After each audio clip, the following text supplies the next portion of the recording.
it's Sharon Armstrong. I am super excited today to share with you a new product from Stampin' Up! Called Brusho. Look at that stunning background.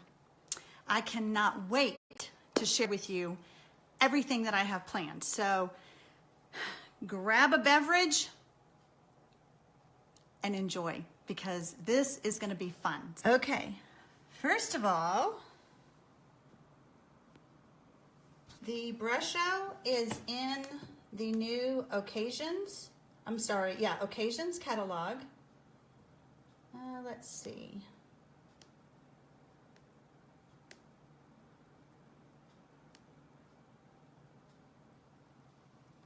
Looks like I'm having technical difficulties. Okay, I'm just going to keep on talking. So it's in the Occasions catalog. If you don't have this catalog, you can send me a private message and I would love to send one to you. And I wanted to show you that the Brusho itself is on page 26 up in the corner. And today I am going to be using this stamp set called Beautiful Day.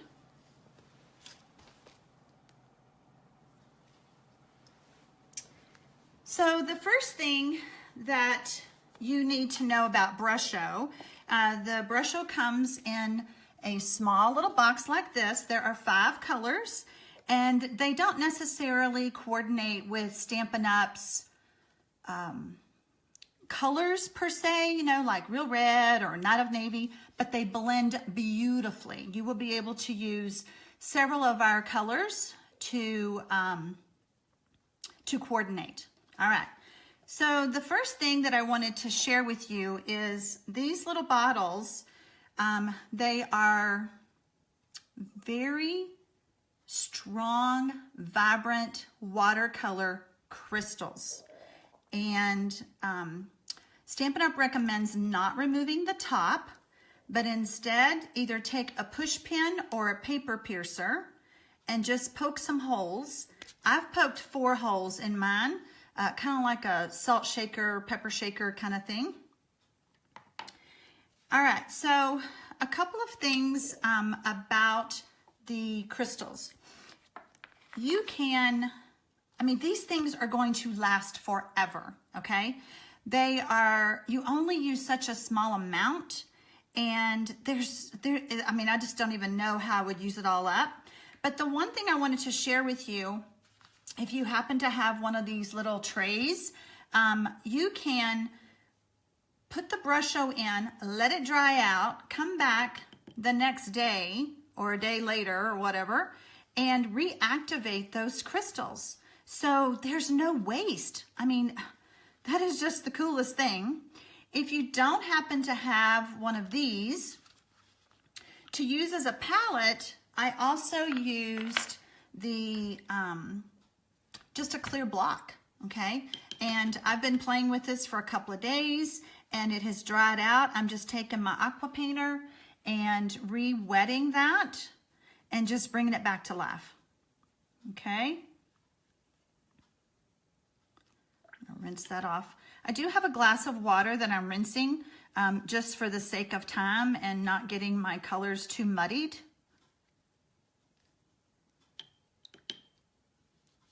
But again, just using the aqua painter, bringing it back to life. And there you go. So you can see, you could use a paper plate. You could use anything, just something to let it dry on. And then just come back and use it again. Just bring it back to life.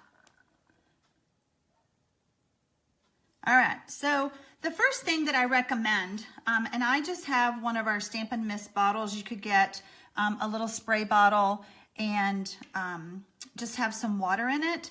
I recommend kind of spritzing that water first. Looks like I had some crystals, spritzing the paper first, sorry. Looks like I had some crystals on there from something else. They are very fine, and that is the reason that Stampin' Up! Recommends not opening the top, because that just by opening up the top, you could get a poof of that stuff, and it just kind of go everywhere. So again, just sprinkling on And I mean, you can see a little bit. I am using the shimmery white paper. You can use watercolor paper. Right now, the watercolor paper is on a back order with Stampin' Up. I have some in my craft room, but I found that the shimmery white works really good, and so does our Whisper White Thick. So, all right, so now I'm just gonna come back and I'm gonna activate those crystals again with more water. Every time I do this, it's different. Every single time. If I have too much like running, I just kind of dab it with a paper towel so that I don't have blobs. Kind of like that, okay?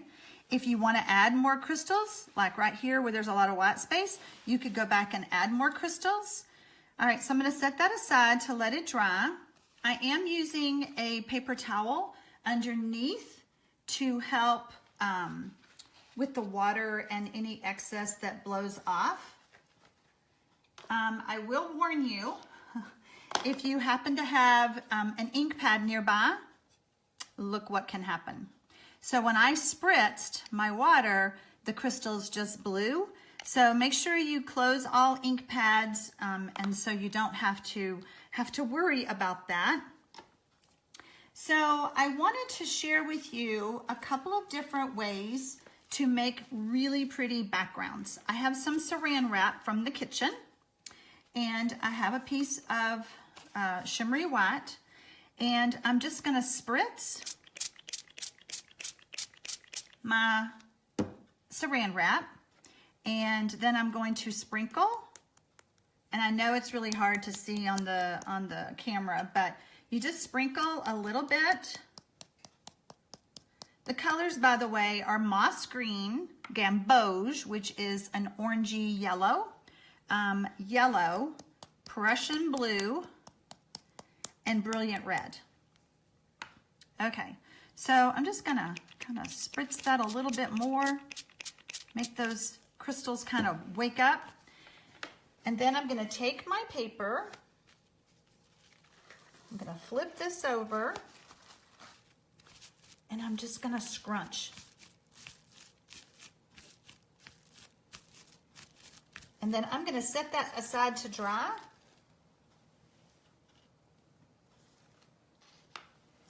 And I wanna show you what one of mine looked like that had the saran wrap. Isn't that so cool? It just gives it all the different patterns and everything. It's really, really fun. Another thing that you can do is to take a window sheet, do the same thing. Let's do some green.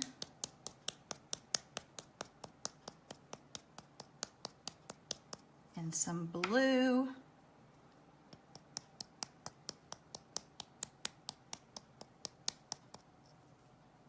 And a little yellow. I'm thinking peacock feathers here.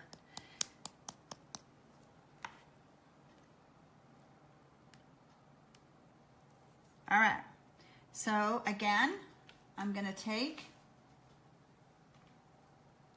a piece of shimmery white, and this time what I'm gonna do is I'm gonna rub and kind of run that together. And I don't think I have it wet enough, so what I'm gonna do is I'm gonna lift this off and I'm gonna spritz it and I'm gonna put it back down. I want more of a watery background mess. And I can still feel some of the crystals under there, but that's okay.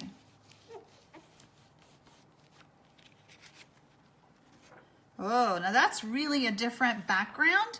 I haven't had that yet, but that's probably because I added more water, but I kind of like it. It gives it, it's got some lines in it. I don't know if you can tell, but it has some lines in it. So again, I'm just dabbing the edges with a paper towel. Paper towels are your best friend when you're dealing with this much water.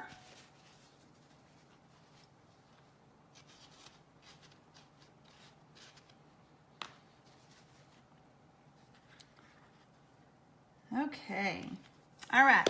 So let me show you what one of mine looked like.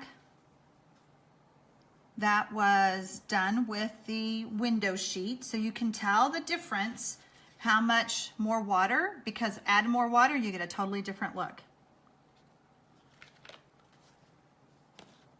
Okay. Another thing you can do is you could mask off the sides, and I use the frog tape to hold it down, and then I spritzed my paper, I sprinkled, and then I spritzed again, and just came up with this really fun background. Here is another one that I did with the window sheets. And here is one that I did again with the window sheet. So as you can see, lots and lots of different background options. So now I want to share with you about actually watercoloring on the Whisper White Thick. It does bubble and it is pretty wet, but I could place something heavy on this and get it to lay down, and I think it would be just fine. But somebody had asked me about using the Whisper White paper, so I just wanted to show you what it kind of looks like. Okay, so now let's talk about a technique like just watercoloring with it.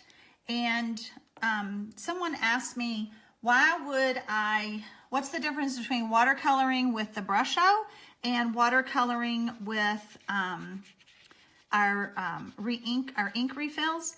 And it's just a difference of vibrancy. These are really, really vibrant colors.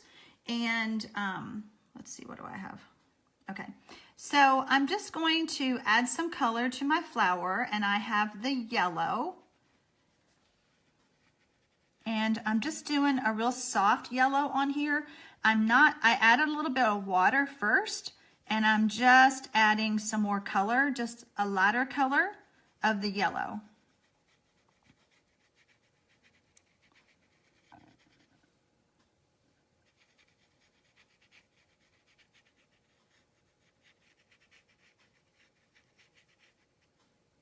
And then what I think is real fun, now you need to let this dry completely before I forget. Make sure you dry this completely.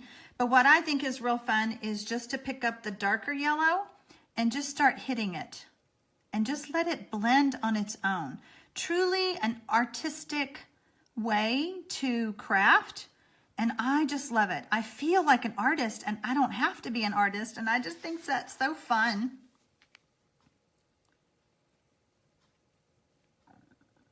I am using watercolor paper with this, just so that it doesn't bubble up as much while I'm working with it.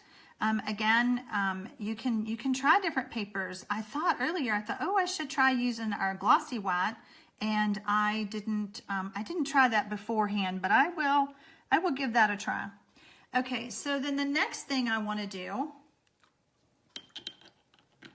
I'm actually going to be squeezing my aqua painter when I use the red, because I want a lot of water and I want it to kind of turn pink, you know, just to give it those tips. I love roses, and roses are they're not all the same color, you know, there's so many variations. So you can see that I have quite a bit of water. If you do this, I recommend really using the watercolor paper, because I am really adding a lot of water to this. But I just kind of wanted some pink shades and some yellows, you know, just a different kind of look. So, okay. So now I'm going to go back in the center, and I'm going to color with the gamboge, a little bit darker center.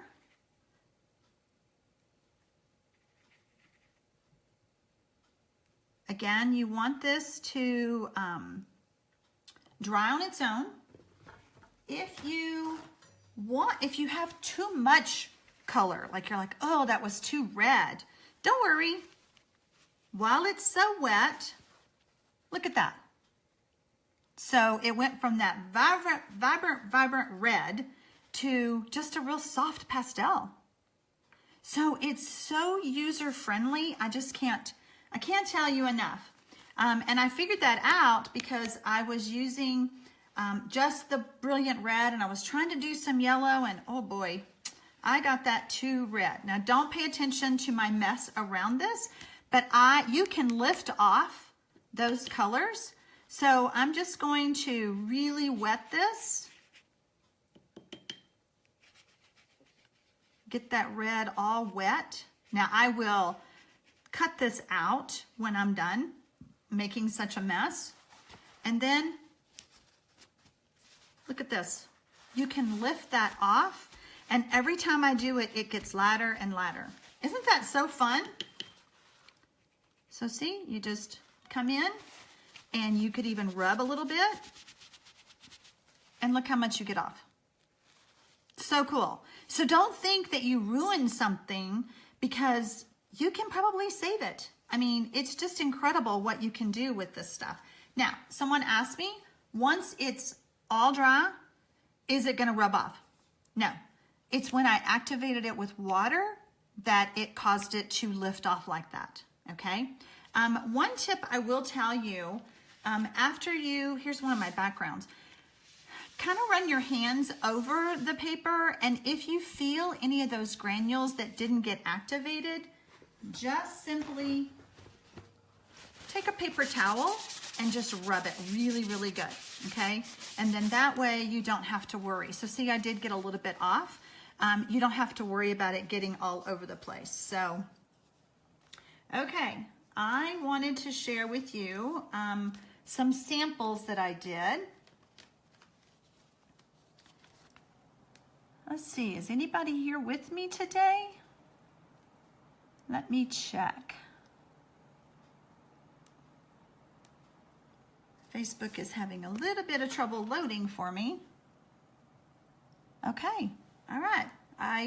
If you're out there, show me some love. I see some people are watching, so let me know what you think. Are you scared of Brusho? Are you kind of falling in love with it like I have?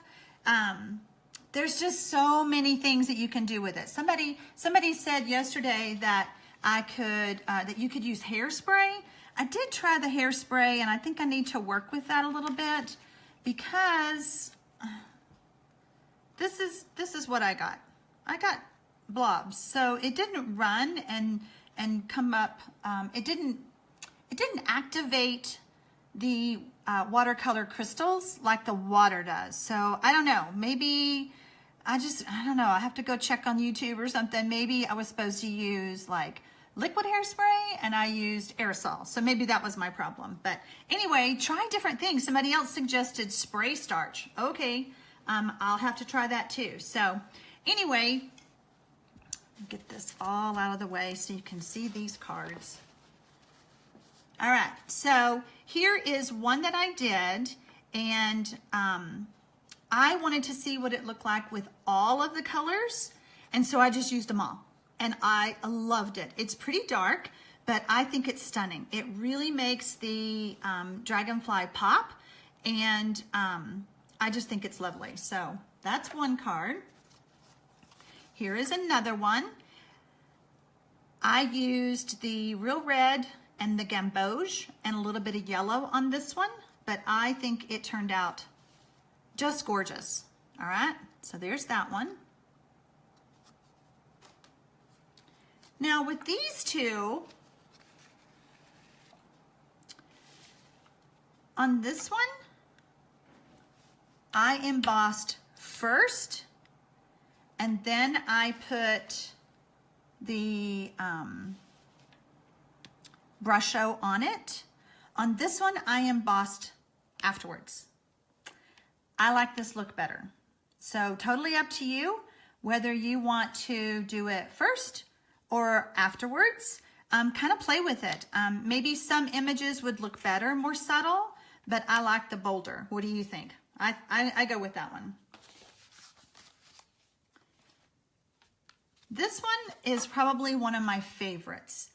This one, I did the saran wrap background, and then I did the watercolor and painted my rose. So I think this one really turned out pretty and just really different, very artsy looking.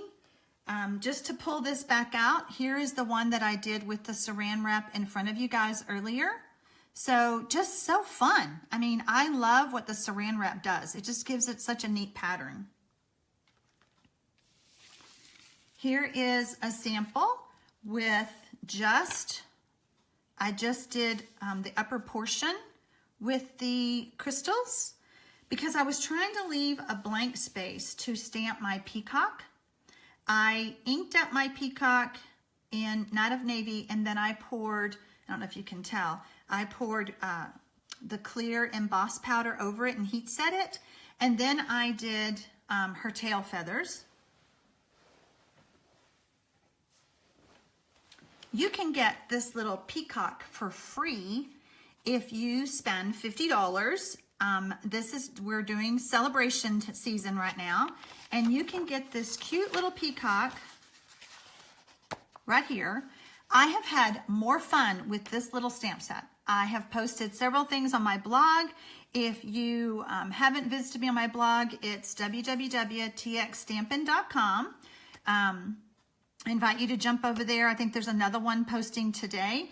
But if you do not have a Stampin' Up! Demonstrator and you would like the occasions catalog and the little celebration catalog, I would absolutely be honored to send that to you.